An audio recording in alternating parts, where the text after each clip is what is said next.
was episode 4. Let's get into it. One thing I enjoyed about this episode was the subtle references from Peacemaker. Main focus of this episode was Weasel, and honestly, when I saw it, you cannot judge a book by its cover, because at this moment he has a lawyer, and I was wondering, like, why are you protecting somebody that cannot talk and is possibly a menace? Here's why. From his POV, Weasel is watching a group of kids play, and the whole time I'm thinking he's stalking his prey and he has ill intention. Just look at that face. Just look at it. The kids started to feed him. So at this moment, my first person is like, hell no. Like, me being that young and seeing something like that, with Weasel having this face and cock out, I would have ran home crying.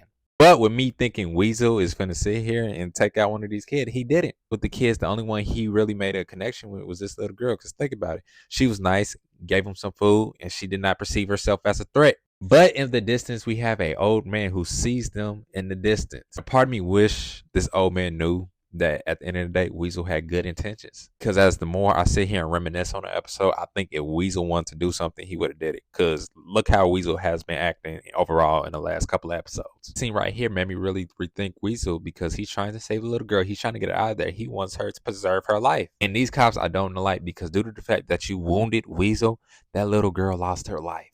And 9 times out of 10, you're finna get all the glory.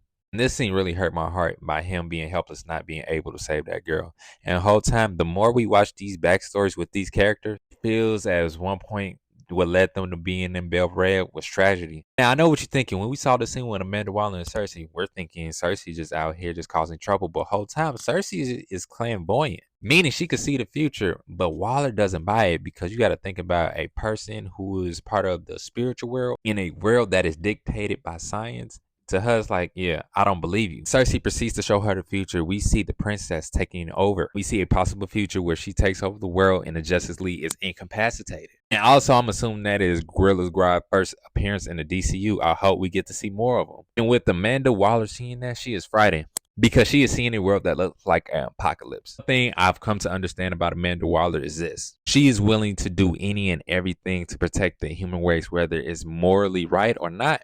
And we got our boy Red Flag over here, who is blinded by his own emotion, because, you know, he tapped that thing, but he fails to realize, boy, like, anything is possible in the world that you live in.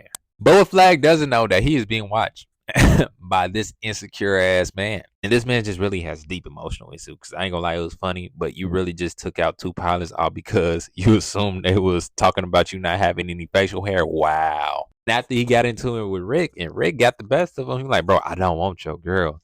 It just feels like Frankenstein is lacking self-fulfillment.